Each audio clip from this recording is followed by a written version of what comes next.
And joining me now for more on this is former astronaut Clayton Anderson, who, of course, you would be actually qualified to be a part of this, sir. This is somewhat controversial, a question about whether it's actually needed, what it will be used for, how much it will cost. I'd love to get your thoughts as a former astronaut as to whether you think this is a good idea. Well, I don't know a lot about the details, Dana, so it's really hard for me to comment because I want to see the implementation. If it can be done with less bureaucracy, then maybe it's something that's plausible.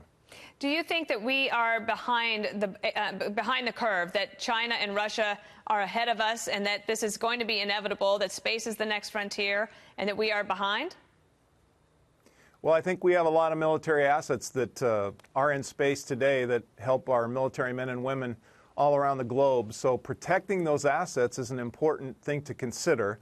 Now, how you protect them, that's the question. To think forward to a Star Wars and things blasting each other out of the sky, I think we're a long way from that. But I want to see us be the preeminent spacefaring nation, and if that includes the ability to protect our assets, well, then so be it.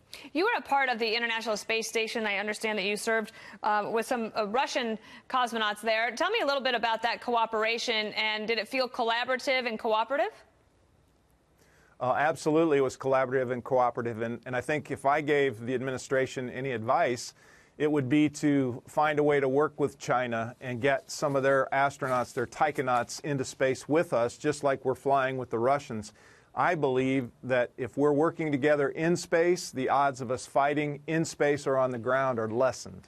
For those of us who have never been up there in the atmosphere, and we're basically gravity is holding us back here, but also, is it important for us to have some imagination and some creativity and looking ahead? You know, this is Space Force. As the president says, he wants it to start in 2020. That doesn't mean it's fully functioning by February of 2020. It means it's a longer range plan. And do we sometimes have a failure to have imagination about what is going to be necessary in the future?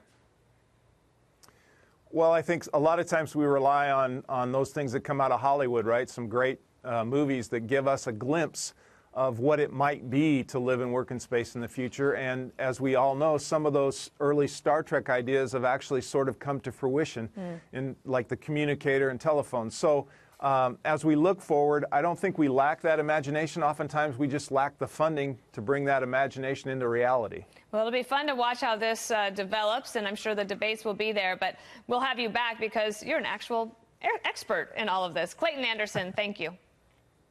Thank you, Dana.